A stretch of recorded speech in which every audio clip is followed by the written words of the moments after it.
gratidão que nos encontramos reunidos mais uma vez em nome da doutrina, em busca dos ensinamentos do Mestre Jesus para nortear as nossas vidas. Que Ele possa continuar aquecendo o nosso coração, alimentando o nosso intelecto para que a gente possa tirar o melhor proveito das reflexões dessa noite. Muito obrigado, e gostaria também de informar em primeiro momento que estamos aqui na condição de expositor, porque expositor muito agradecida pela oportunidade de reflexionar mais uma vez naqueles ensinamentos do Mestre tão importante para todos nós. Então vamos hoje pensar um pouquinho sobre o item 16 do capítulo 18 do Evangelho segundo o Espiritismo, que nos fala, pelas suas obras é que se reconhece o cristão. É um tema muito importante, muito interessante e urgente, porque nós todos sabemos que ninguém se muda pelo social. A sociedade reflete a história dos homens de ação. Somos todos nós, pelas nossas ações, pelo nosso pensamento, pelo nosso proceder, que construímos e materializamos o social. Portanto, o mundo regenerado, a terra prometida e melhorada depende da ação de cada um de nós. E nesse item, nesse ponto importante, nós precisamos sempre estar retornando e voltando a nos questionar, porque é fácil fugir dessa questão do agir. Tá? Nós vivemos envolvidos em tantas ilusões materiais, em tantas facilidades e alegrias ilusórias, que muitas vezes deixamos realmente, de fato, comprometido aquela ação que o Cristo nos pede. Porque o item começa nos dizendo assim: nem todos os que dizem Senhor, Senhor entrarão no reino dos céus, mas somente aqueles que fazem a vontade do meu Pai, que está no céu. E isso então faz, primeiramente, nós entendermos que, até aqui, no item espiritualidade ou religiosidade, como se quisermos expressar a nossa fé, nós temos buscado o menor esforço. Nós temos trilhado o caminho que leva ao menor esforço. E muitas vezes até barganhando com Deus, com Jesus, com aqueles que podem nos auxiliar. Barganhando por quê? Porque ficamos condicionados a rituais, a preces onde não faz presente a vibração e o nosso ser na sua integralidade. Ficamos vinculados a condicionamentos externos, a ritualismos e até negociata, como promessas e outras coisas mais, para superar os momentos de dificuldade que encontramos na vida. Mas, na verdade, não é isso que Jesus nos diz aqui. Não é desta forma, agindo como os judeus da época do Cristo, que vinculavam a sua fé àqueles rituais dogmáticos e até com holocaustos de animais e outras coisas para superar as suas dificuldades. Que conheciam a lei e conheciam muito bem, mas que não a praticavam. Não é isso que Jesus espera de nós. Ele espera que façamos a vontade do nosso Pai. E a vontade do nosso Pai é aquilo que Ele vivenciou na Terra. Esse modelo e guia, que para Kardec ficou bem claro, Ele é o nosso modelo e guia, o ser mais perfeito que a Terra já teve. Aquele que nos acompanha desde a criação do orbe. E, portanto, é alguém que tem garantias morais para nos pedir que façamos a vontade do Pai, porque Ele também fez quando aqui esteve. Porque esse é o caminho da nossa melhora, é o caminho da nossa evolução. E não mais esse que trilhamos até agora. Né? Porque também aqueles que acompanhavam Jesus naquela época ficavam ao conhecimento da lei e não à ação.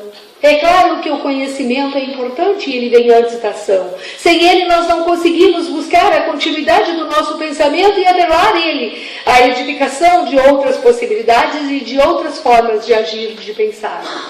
Mas é muito mais importante ou entender a sabedoria de fazer aquilo que se sabe.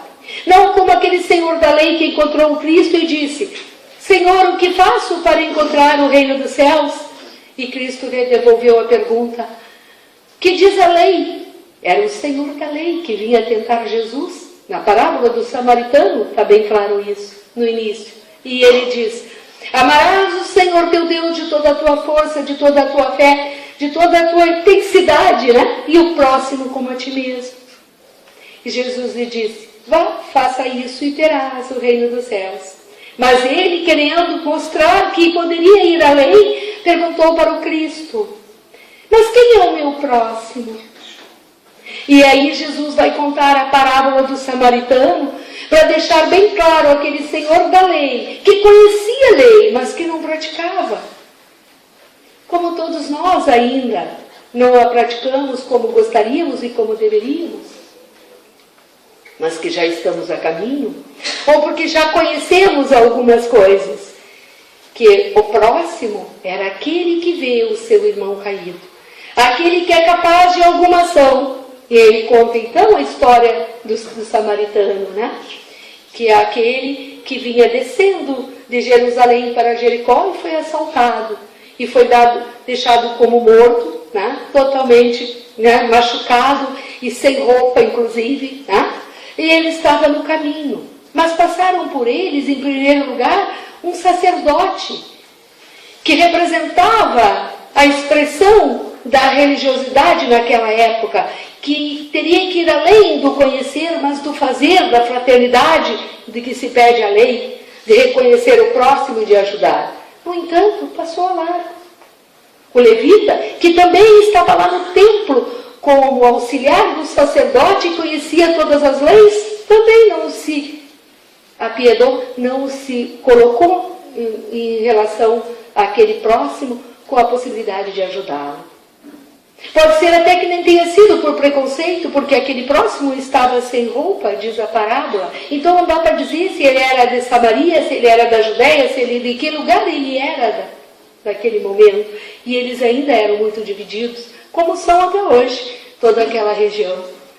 Então, nós vamos ver que Jesus está colocando exatamente a ação para mostrar um movimento essencial para se fazer cristão.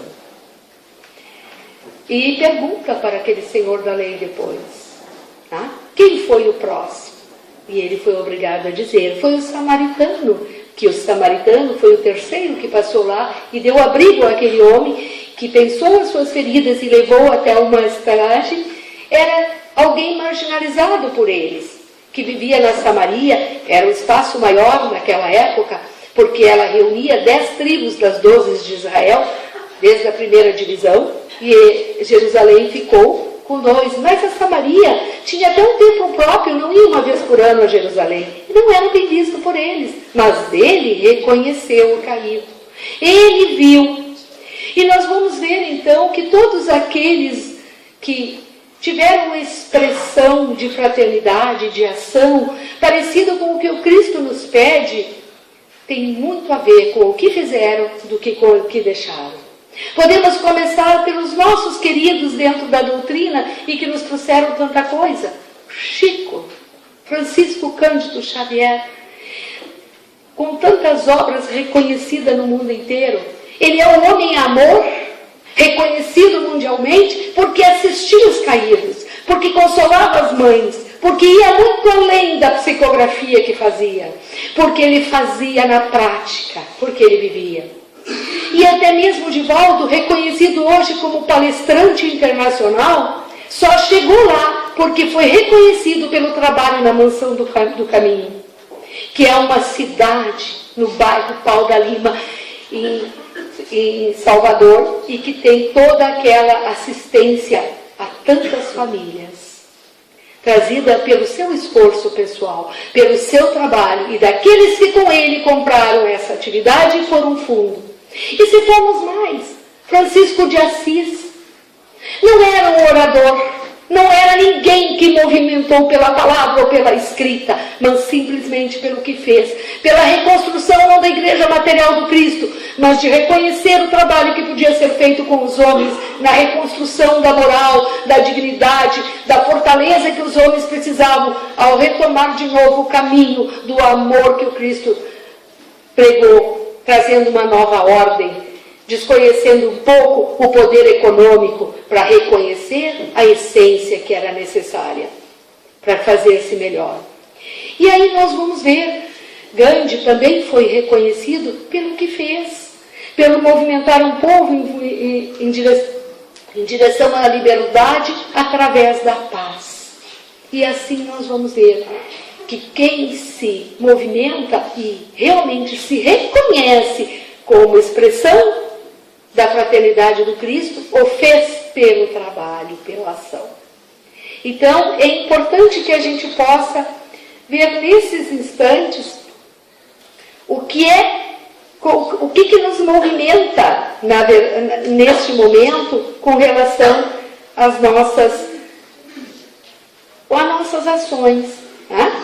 Nós vamos ver aqui que, continuando o nosso texto, ele vai dizer também assim,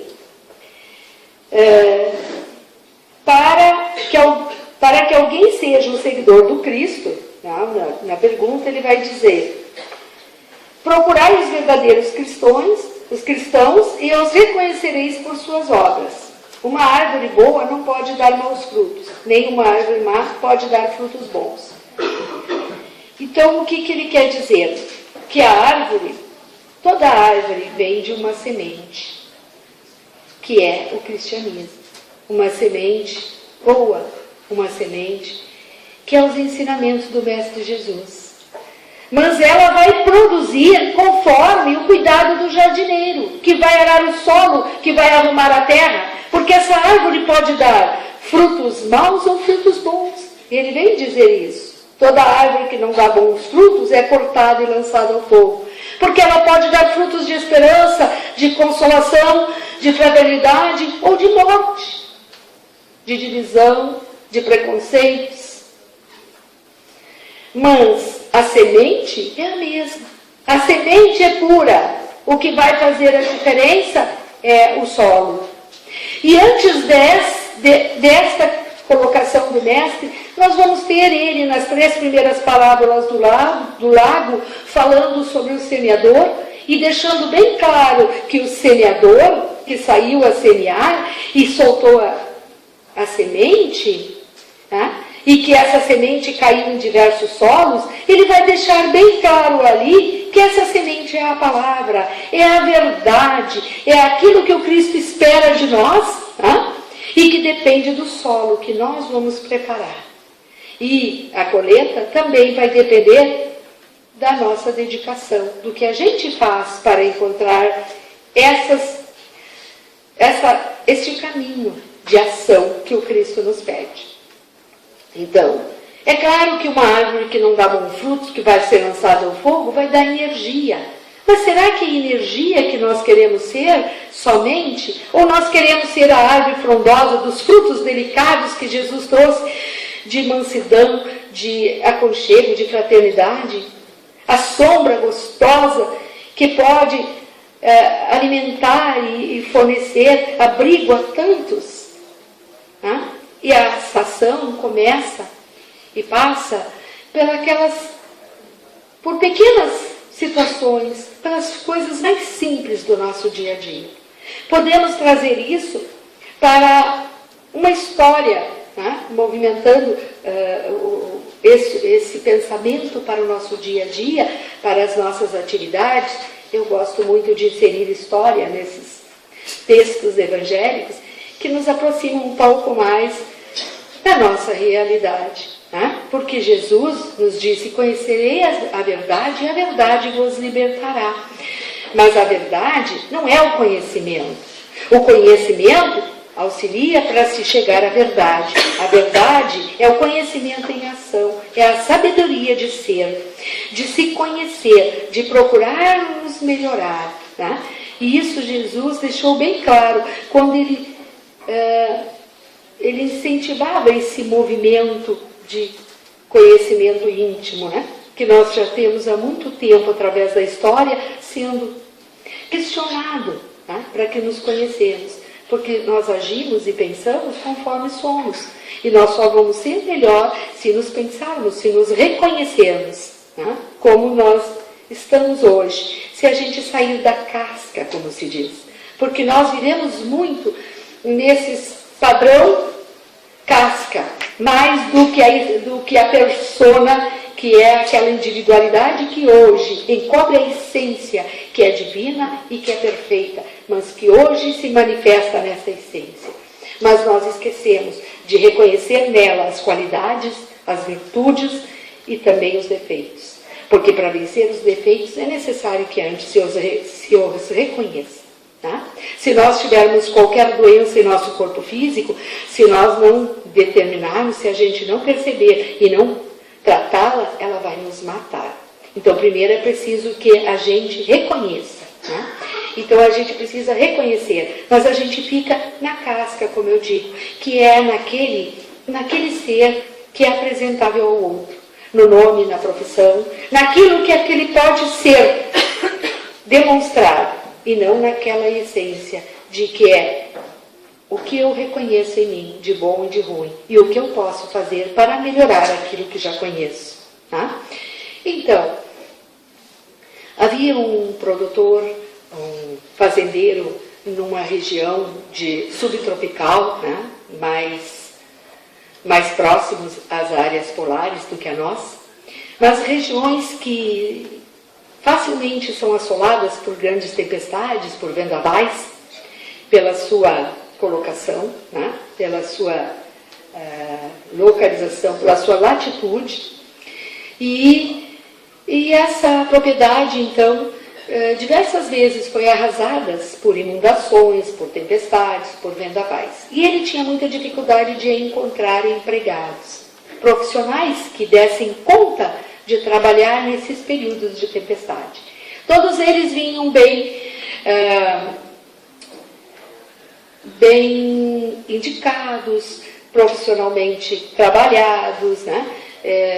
Traziam um bom currículo. Mas chegava na hora de enfrentar a tempestade e ele perdia parte da sua produção, do gado, de tudo, porque eles não sabiam agir diante dessas tempestades. Mesmo que ele tivesse antes mostrado e ensinado cada um. E um ano, aproximava-se o tempo, a estação das tempestades, e ele não tinha um empregado. E precisava urgentemente. Aí chegou alguém se candidatando ao cargo, e ele foi obrigado a pegar aquele porque não dava tempo de ver outro. Embora ele achasse muito estranho, porque aquele só trouxe como currículo, como indicação, uma frase que dizia: eu posso dormir enquanto os ventos uivam. Enquanto o vento... E ele ficou o que quer dizer isso, né? Mas deixou ele precisar. E ele começou a trabalhar e ele deixou ele na sua função. Mas certa noite, à madrugada, ele acordou com uma grande tempestade e saiu desarvorado para a sua propriedade, pensando em encontrar a mesma coisa que ele encontrava sempre. Só que ele teve uma grande surpresa, porque ele chegou no estado, estava bem acondicionado, todo o feno, toda a ração, os animais estavam protegidos, o silo estava bem protegido, a casa, não houve nenhuma alteração em tudo. E ele ficou surpreso. Daí ele lembrou que ele tinha esse empregado, tinha esse cuidado todos os dias. Que ele não se descuidava com o sol que brilhava todo dia e com a vida fácil, achando que o vento está lá e eu vou correr e fechar a janela. Ele sempre fazia tudo isso. Ele sempre fazia disciplinadamente o que precisava fazer. E esse fazendeiro então viu, porque ele disse que ele podia dormir enquanto os ventos uivavam. E isso nos remete a entender o que Jesus nos pede quando nos exorta para que construamos a nossa casa na rocha, para que possamos primeiramente nos entender, nos compreender dentro daquilo que possamos dar, e então ser exatamente o que a gente quer ser, e produzir aquilo que já está no nosso íntimo, que não é uma possibilidade, que não é algo que ainda está distante, mas que está sendo trabalhada e conquistada pelo esforço e não pelo conforto do imediatismo, como nós viemos há tantos milênios fazendo, quando se refere à nossa evolução e à nossa fé. Então, nós continuamos a ver esta árvore, né, que a árvore divina, que precisa espalhar esses frutos, que precisam ser colhidos por todos. E aí eu vejo a importância e a urgência de nos preocuparmos em atendermos a essa necessidade de trabalharmos, de fazermos, de agirmos, né? De agirmos. Porque nós também temos uma tendência a achar que nunca estamos prontos, ou que as coisas não são para nós. Afinal, nós vimos há tanto tempo conformados com essas atitudes, né, imediatistas de receber o reino dos céus e de outras formas, que fica difícil enfrentar o maior inimigo que está dentro de nós mesmos. Reconhecermos como somos e traçarmos um plano efetivo para aquilo que queremos. Então, nós vamos agora pensar em saber a vontade do Pai. O que é a vontade do Pai para nós? Jesus resumiu a lei. Aquelas 650 e poucos itens que os judeus tinham como ordenados para que eles tivessem rituais, comprometimentos com a religião e com o seu Deus para evoluir, e mais toda a lei, além desses eram, na verdade, não eram máximas, eram umas inscrições que eles tinham que obedecer. Nós temos agora esse central da lei que Jesus resumiu: amar o próximo como a si mesmo. A Deus sobre todas as coisas e o próximo como a si mesmo. Então, começando a nos reconhecer como criatura, como parte de uma criação e como co-criadores dessa criação, reconhecemos então aqueles que nos antecederam e que nos auxiliam. Porque a espiritualidade sempre esteve à nossa disposição. Os nossos mentores, os nossos anjos guardiãos estão aí esperando que a gente possa dizer: estou aqui. Eu sou pequeno, eu ainda preciso. E aí nós vamos ser reconhecidos e orientados devidamente para essa transformação que começa dentro de cada um de nós. E depois no próximo. Tá? Porque o próximo é o quê? É o espelho daquilo que eu posso ser. Então, o que eu vou reconhecer no próximo é o que eu estou reproduzindo em mim. E isso fica difícil. Mas essas verdades de que podemos fazer isso nas coisas simples, começa por ver a nossa realidade, o nosso cotidiano, como é que a gente está fazendo as coisas simples, que às vezes parecem estar nos levando ao caminho real, aquilo que verdadeiramente precisamos. Mas às vezes, quando vamos profundamente reflexionar por isso, vamos ver que a nossa fraternidade e a nossa caridade está mais voltada para aquilo que nos sobra, para aquilo que alimenta a nossa vaidade, ou que dá desculpa a aquilo que ainda a gente quer se desfazer, ou que não serve mais, ou que tem outras utilidades, mas que a gente não vê dentro daquilo que está fazendo a vibração, a fraternidade, o amor, a ação de cada um, além do que materialmente podemos levar. E aí então eu vou contar uma outra historinha para que a gente possa entender como é que no dia a dia isso pode se materializar, sem desculpas e sem grandes esperas, sem grandes sonhos, tá?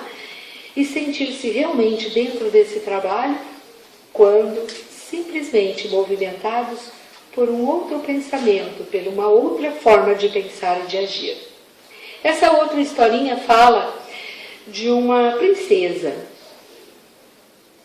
Vamos lembrar que as princesas não estão só em Londres ou em outros reinos, estão às vezes fechadas nos apartamentos e nas grandes mansões ou em outros lugares menores, mas elas existem, né?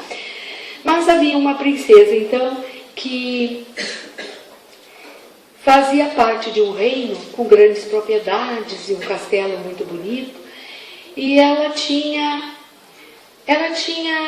da forma dela uma fé ativa, nem tanto, mas ela acreditava, porque todo dia ela agradecia por tudo aquilo que ela tinha, e ela pensava naqueles que não tinham nada do que ela dispunha naquele momento, né? Então ela agradecia por todos os valores materiais que ela tinha, pela família, pela assistência, por tudo, mas não saía disso. Estava acomodada com aquilo que ela tinha e estava usufruindo daqueles valores e achando que desta forma ela era feliz. Mas ela conseguiu compreender que ela poderia ser bem mais feliz, porque certa noite a espiritualidade e seu anjo guardião, aproveitando-se desse sentimento bom, convidaram ela durante o sono noturno, durante o repouso do corpo, para um passeio na espiritualidade. E ela foi. E acompanhou aqueles mentores em diversos lugares. E passou por diversas casas bonitas, né? Palácios, mansões. E aí ela viu uma casa muito linda, muito iluminada, e parecia mais bonito que o palácio dela. E ela perguntou para aquele mentor: quem mora ali? Ele disse: o seu jardineiro, princesa. Meu jardineiro, disse ela. É, o seu jardineiro. Mas ele tem essa casa porque ela ficou intrigada, mas seguiu o seu mentor e foi por umas regiões mais pobres, até que chegou num casebre e ela perguntou: e essa casa com tanta dificuldade, que tantas coisas que faltam aqui? Diz: essa é a sua, princesa, o mentor falou para ela. Ela ficou muito impressionada com aquele sonho e perguntou para aquele mentor como é que o jardineiro dela tinha aquela casa. Aí ele disse: você pode saber. Ao acordar, pergunte a ele, princesa. E ela acordou com aquele sonho muito presente, muito claro, e correu pelo palácio, dando boas-vindas, dando bom dia, e sendo tão amável que se surpreenderam aquele dia todos os empregados do palácio, até achar o jardineiro do seu sonho, que ela encontrou lá. Aí chegou lá e começou a questionar aquele homem simples, né, o que ele fazia. E ele começou a dizer para ela o quanto ele era feliz cuidando das plantas, cuidando do jardim, fazendo as pessoas se sentir bem com aquilo. Primeiro, da felicidade daquilo que ele desenvolvia, da forma simples que ele fazia, mas que fazia tão bem a ele e tão bem aos outros, que recebiam aquele trabalho carinhoso, nem que fosse o perfume daquelas rosas em suas janelas, em seus ambientes. E até o momento em que ela conseguiu descobrir o que ele era além daquele jardineiro ali no palácio. E foi descobrir que lá na sua família, ele movimentava todo um serviço de amor, de caridade, em diversos locais de assistência, e levava o que nem mesmo ele tinha materialmente, mas era muito feliz levando uma assistência fraterna.